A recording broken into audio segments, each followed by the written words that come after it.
The most rewarding thing is when someone enjoys what you do. Being able to make someone's day, making their coffee first thing in the morning can help shift their day. This is the Deep in the Weeds podcast. I'm Anthony Huckstep. From sleeping on the floor of their first coffee shop to now owning 3 venues, today's guests have faced the highs and lows of hospitality together as siblings. Now they've made a return to their roots. Ben and Emily Calabro are the owners of Rosa, Quick Brown Fox, and District Eatery. Benjamin, Emily, how are you? Well, thank you. How are you? Doing very well, thanks. Great. It's good to get you guys on the show. You guys are busy siblings working together, which no doubt will have its challenges. I look forward to talking about that. But District Eatery as a return to your roots, what's that been like? It's been great. Emily and I started some 15 years ago now in the area that we grew up in, which was Ryde. So my first business opened in Ryde with a small franchise, which was a little espresso bar when I was 20.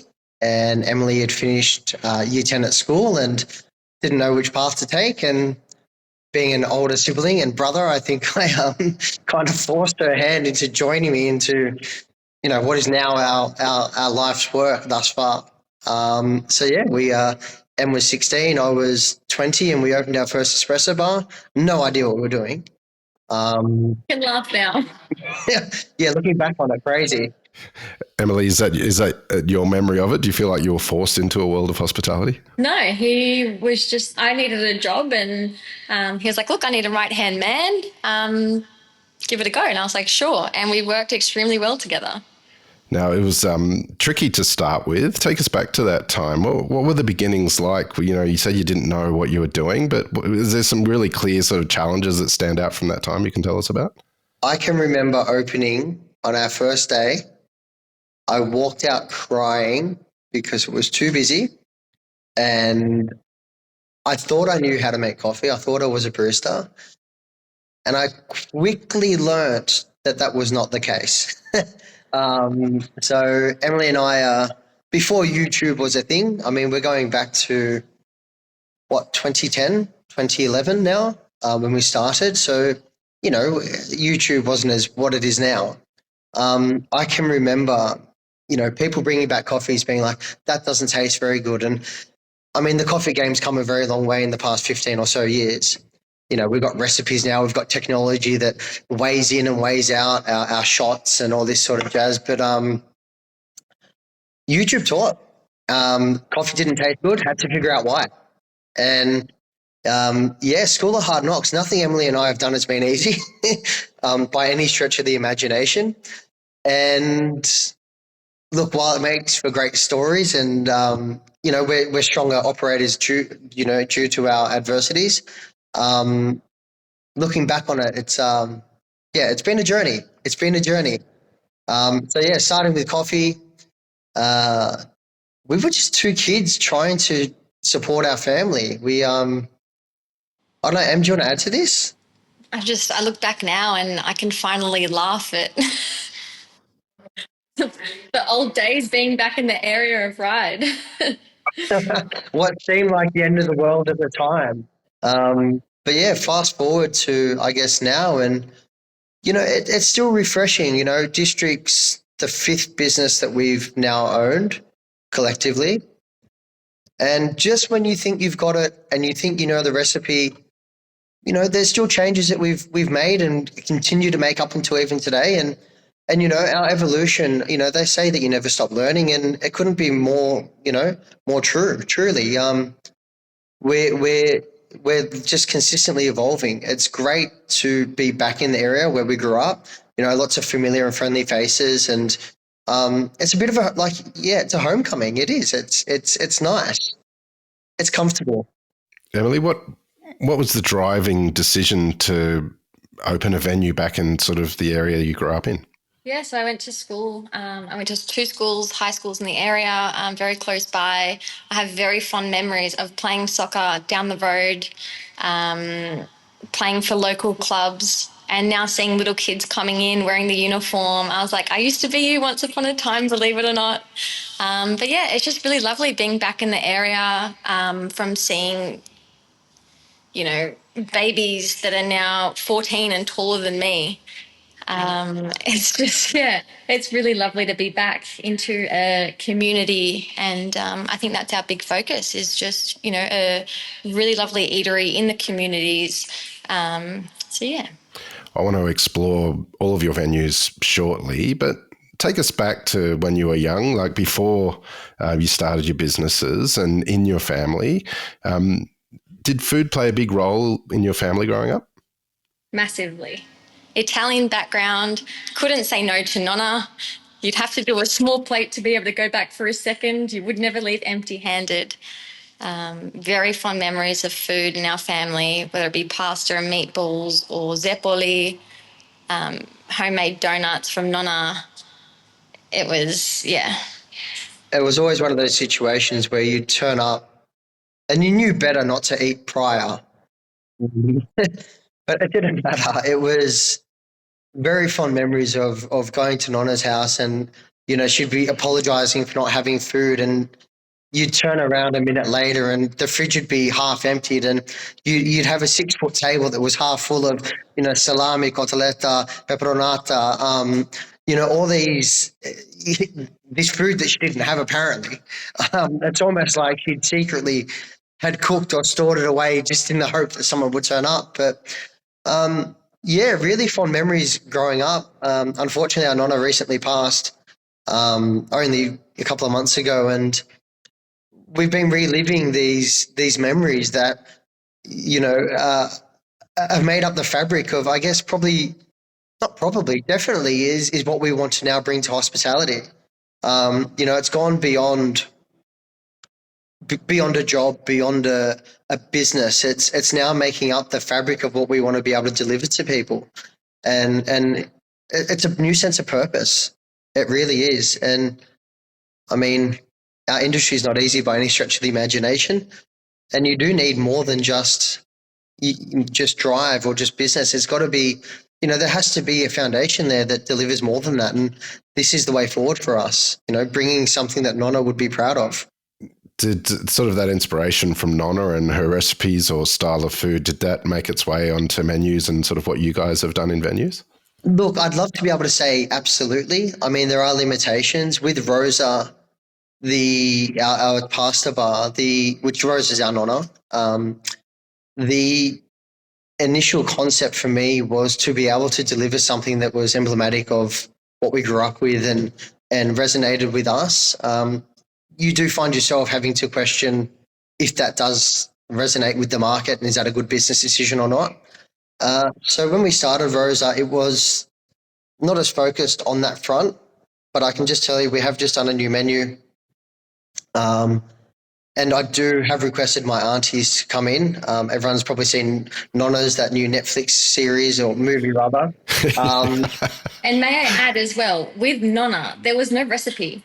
It was a bit of this, a bit of that, oversalted. There's no recipe. I figured this out very quickly. Her food was so good because it just was not balanced. Like there's no balance here. It's, everything was pretty much oversalted. I can remember sacks of salt, free pour salt. I can remember one night standing there and watching her salt the water for pasta. And I counted about 13 seconds of this woman just circulating this salt. And I'm thinking, it just can't be right. But you know what, Anthony? It worked. I can't tell you why, but there is just something fond about their cooking, and everyone's got a story, especially in the Italian community, of their nonna or their grandmother. And it's anyway, back to the question. Look, her food hasn't made the way onto the menu yet. However, with her recent passing and all the recent reminiscing that everyone's now doing, I have requested my 2 aunties, her daughters, to come in, and we will be, yes, absolutely. So Emily touched on before, zeppoli, which is like a fried dough. We used to do it filled with anchovies. We had zucchini flour fritters, or she would call them pate. These are the things that I want to start sharing with the community. I want to start being something that we can all enjoy, and it is a bit left field, but I think they'll be received well. So this is the next evolution for us. What's it like growing up in an Italian family where food is so central and core to everything, and then creating a food business? Is there pressure from your family to get the food right? Like, what was that experience like for you? Not necessarily. I mean, our aunties are fantastic cooks. Even our uncles, everyone seems to have a hand in, we just had salamis season go past, we're in it now, so everyone's making salamis on the weekend and, trading recipes and, swapping trade secrets, let it be. For the most part, everyone's just proud, I think, and everyone does their thing a little bit different. And I think there'll be a little bit of pressure when it comes to putting someone else's dishes on the menu, definitely. Everyone will have their say and their hand in what was better and who did it right and who did it wrong. And, there will be that banter, most definitely. I'm interested in that move. You opened a business and you sort of didn't know what you were doing and you found your feet. When did you finally sort of feel like, okay, I understand how to run this business, I understand hospitality, and allow you to go to more venues? COVID was a big thing for all of us. It definitely, it didn't matter whether you were a strong operator, a seasoned operator, a new operator, you had to figure things out pretty quickly. And none of us really knew what we were doing, let's be honest. But yeah, COVID definitely forced us to find a solid foundation, and through such adversity came such blessings in some way. I have to acknowledge that. Yeah, it did. Yeah. Tell us a little bit about the growth of the business and the business through different businesses that you have. How different are they? And tell us a bit about the offerings. I mean, QBF has been something which is Quick Brown Fox, which is probably our first large platform venue. It's an 80-odd seater brunch venue. There's been probably our biggest success thus far. I mean, that evolved. We evolved with that. That evolved with us over the past 6 years. And as that grew from strength to strength, it's a contemporary brunch fair venue. In the beginning, you can see our evolution from, we've used numerous consultants over the years to do menus to help us with, sequence of service. And I can remember when we first started with a particular consultant that wrote our first menu for Quick Brown Fox, he turned to me and said, "Oh, who's doing your PR?" I said, "Oh, what PR? What's PR?" Or who's going to do your social media management? I said, "Well, I am." Like, what do you mean? I'll take photos on my phone, I'll post them. Like, where are we going with this? What platform are you using for bookings? I was like, what? People book for this stuff? Do you have a maitre d'? What are you talking about? We're a cafe. We make coffee for a living. And, it became an evolution really quickly. And, I now look back and, I mean, having this conversation with you, the cafe game has come a long, long, long way in a very short period. We're daytime restaurants now. We've got chefs that have gone from hatted venues that are now running our shops, and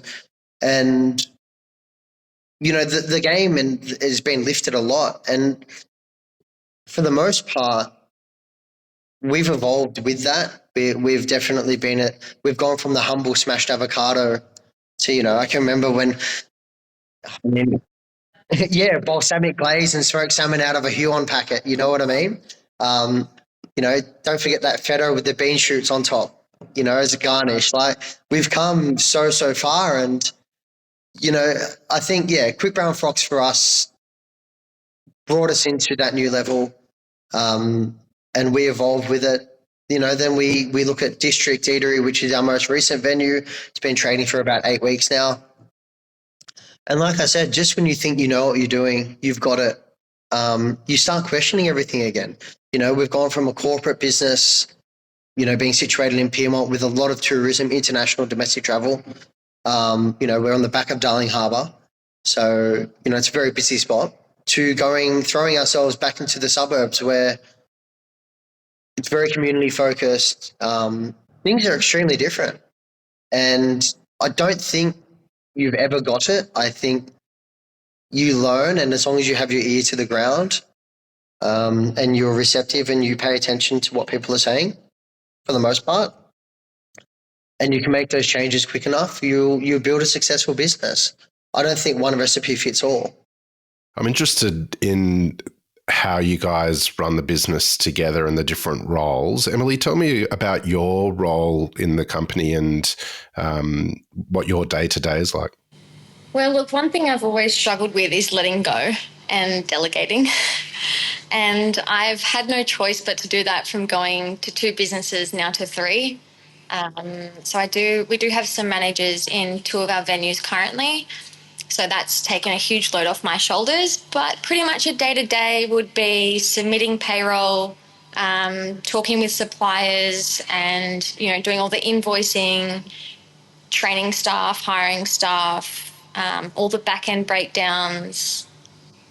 Nothing fun anymore. Yeah, there's so much involved in it though, and the margins are so slim in hospitality. With your eye on that, does that mean you get involved with the creativity side as well to sort of try and curb their enthusiasm a little bit? Yeah, look, I'm along the journey with that. Ben has a huge input when it comes to crafting menus and things like that. But I think what's really important, and which takes up a lot of my time especially, is delving into our numbers on the back end, checking our breakdowns weekly, forecasting for the next week, ensuring that the managers and the head chefs and that we're all on the same page, we're all across it, and thankfully for, I guess, AI's input of, being able to track our live costings and, see where there's any fluctuations in the business is really important. So, yeah. It's been challenging times since COVID, but I'm interested from your perspective, Emily, on, with your sort of hands on the figures so much, are you seeing a sort of positivity and a positive shift in the market at the moment as we sort of push through winter, moving to summer again? Yeah, look, as Ben had touched on previously, I think, each business has its own sort of recipe and formula. And although times are tough, I'll be honest, and profit margins are getting tighter and smaller, and rising costs amongst everything, electricity, gas, superannuation, wages, stock. You really have to have your hand on the ball and know where your money is going. And yeah. Ben, you're sort of more on the creative side and the hospitality side of things within the businesses. Tell us about your role, and especially stretching now across 3 venues. Has it changed your role a bit? It's not without challenges. I mean, Emily will often joke, I'm great on the conceptual side of things, the branding, the vision, where the business is heading in its direction. Emily did touch on, I do have a heavy hand in helping curate our direction with food.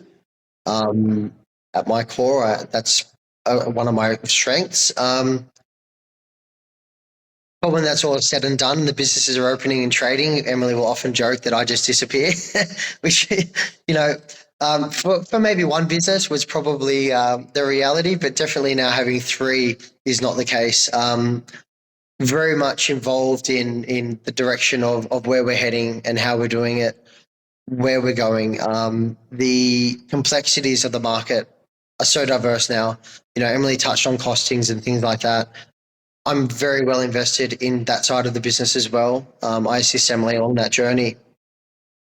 And it's the challenge becomes when you do have diminishing margins, whether it's the rising costs like Emily touched on before, and or just understanding your market, the emphasis on being able to create food and put forward food that people will resonate with and enjoy without diminishing margins, but also trying to manage how much you charge is probably one of our biggest challenges. I think in the cafe space, we're probably touching the upper echelons of price point now. And, to think once upon a time that you could be heading towards the late 20s and early 30s dollars for dishes and things like that for a cafe would have been, unacceptable. And, we see things going there now, and it's not by anything outside of necessity. Things just cost more to produce. Things cost more to put on a plate. I understand the industry extremely well due to, I guess, my businesses, and even myself am shocked at times when I go out. Your average spend per head now at a restaurant in Sydney is probably around $150 to $200. And that's not going crazy. That might be just indulging in a couple of glasses of wine, but this is just the realities and I guess the direction that our industry is going, which is not a negative in a sense. I mean, the scope and the landscape is changing. It is changing.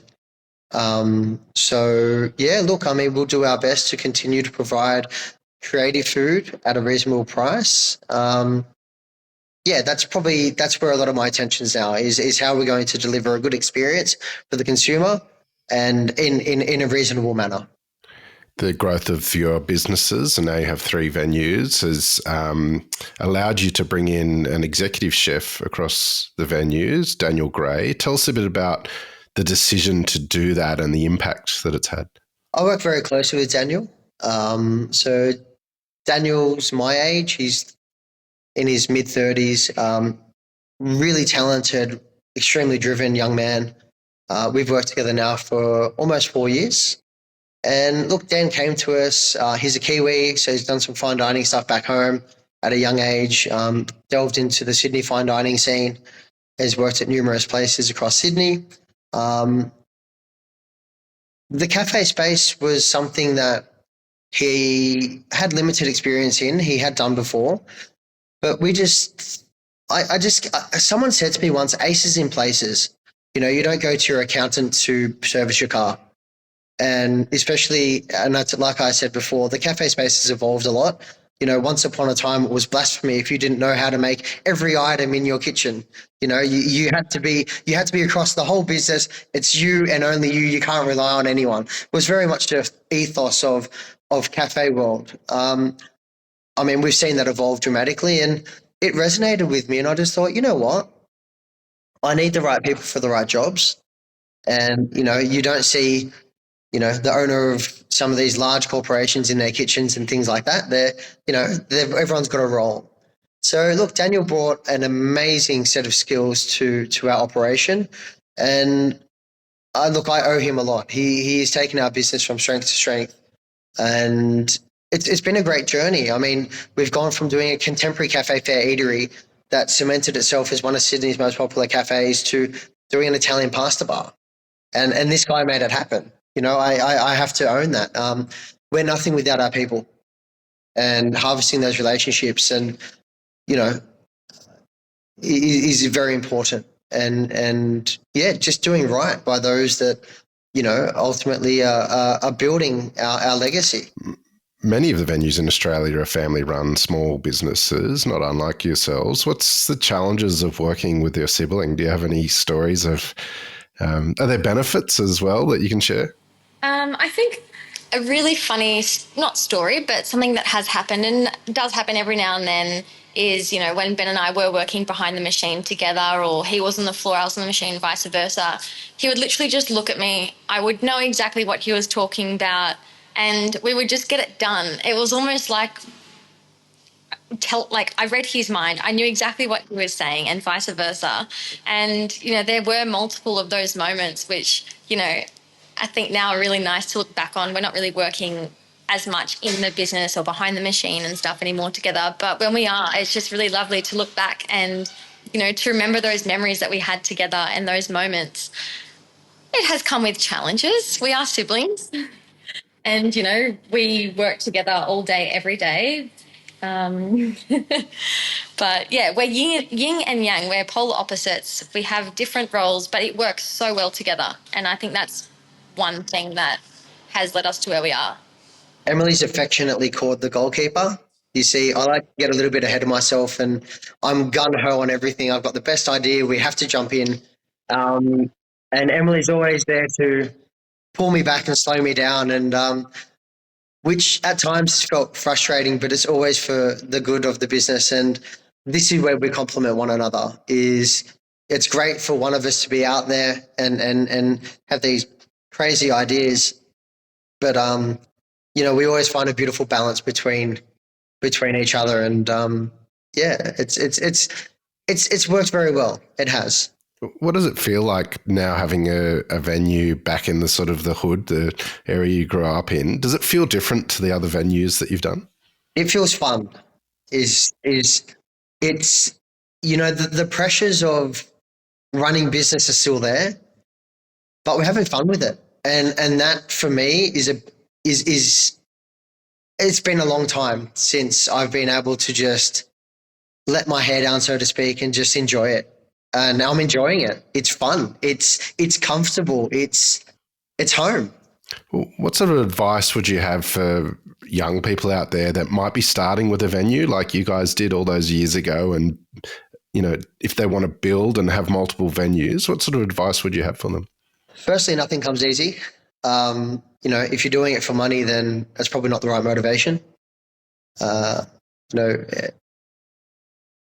understand that there's pieces to this puzzle. It's not that people know something that you don't, or there's a secret source, or there's any mystic. You do what you do well, you back it, you consistently learn, and you need to stay focused on the overall picture. And ultimately, that does come with a lot of drive and a passion. It's driven by passion. We're driven by passion. We love what we do. It's as simple as that. And, for all the sleepless nights and the amount of times that Emily and I have just looked at each other and burst into tears because we don't think we know what we're doing, or we're unsure of the path that we've taken. That's the thing. We never actually know. We just continue to evolve. We figure out what works, and we go from strength to strength true to that. Without our adversities, we wouldn't be able to ever make things right. And we owe our successes to the things that have gone wrong. Now that you have 3 venues and you've got an executive chef, and do you have plans to go further beyond that, or where are you guys at the moment? Look, we don't know anything different is the reality. You're looking at Emily, who was 16 at the time, and, we're 15 years down the track. And, I'm now in my mid-30s. I have a young family. I have a son that's 1 year old. And I think for now we sharpen our knife. We really focus on the 3 venues and make them the best they can be. And then and only then we will look at what's next. You can't lose sight of how you got to where you are. And, these businesses still need our input, and they forever will need our input. That's the other thing. There's no easy times. It's not like you get to a certain level or a certain point and all of a sudden everything just becomes, you're off to Bali on a monthly basis. And, what we see on Instagram and social media platforms, it's just not the reality. This is a grind. We're up at 6 a.m. We're not home till 9 p.m. at night. That's the reality. With 3 venues, with a substantial revenue, with all the help in the world, with influences of AI, outsourcing our bookkeeping, having a full, time payroll and things like that, the work doesn't stop, and that's okay. But just we can't lose sight of the moment of how we got to where we are, and we need to make sure that those businesses are still going from strength to strength. Well, it's incredible what you guys have built together, and I guess this is a question for both of you. What do you love about what you do? I'll take the lead on that one. Anthony, the most rewarding thing is when someone enjoys what you do. Whether it's a familiar face that pops into a venue that they're either from out of area, or you just haven't seen that individual in some time, or someone just approaches you and says, you know what, that was, one of the best coffees I've ever had, or, wow, I haven't experienced that in a long time. It makes it all worthwhile. It's that little pat on the back to say, hey, you know what, kid, you're still doing all right. Yeah, I think as well for me, looking back, especially when we were working together behind the machine, it was being able to make someone's day. You know, making their coffee first thing in the morning can help shift their day. And anyone that has met Ben will know that he's a bit of a clown from time to time. Give me a free high five, free coffee, free muffin. And it is nice to be able to, not only build rapport with your customers, but, if they're having a bad day, to be able to turn that around. And I think that's just, One thing I've told our staff, especially in the cafe space, is we are how people start their day. And you don't know what's going on in their worlds. And we can be that positive, that little bit of positivity or that sunlight that, they may not be able to see. And it's always nice for us to be able to have an impact. And these are the little impacts that we can, the little 1%ers that, can shift the trajectory of someone's day, maybe even their life. We don't know. Putting a smiley face in their coffee lid, like just the smallest thing. All our coffee lids go out with a smiley face. Well, what an absolute joy to have you guys on Deep in the Weeds today. Can't wait to see what you do next. And so please keep in touch and we'll catch up again soon. Very grateful for your time. Have a beautiful day. Thank you. Have a lovely day. This is the Deep in the Weeds podcast. I'm Anthony Huckstep. Stay tuned as we take a deep dive into the lives of the incredible people who ply their trade in the food and hospitality sector. Special thanks to executive producer Rob Locke for making this all happen. Follow us on Instagram at Deep in the Weeds Podcast or email us at podcast@deepintheweeds.com.au. Thanks to executive producer Rob Locke for making this all happen. Stay safe and be well.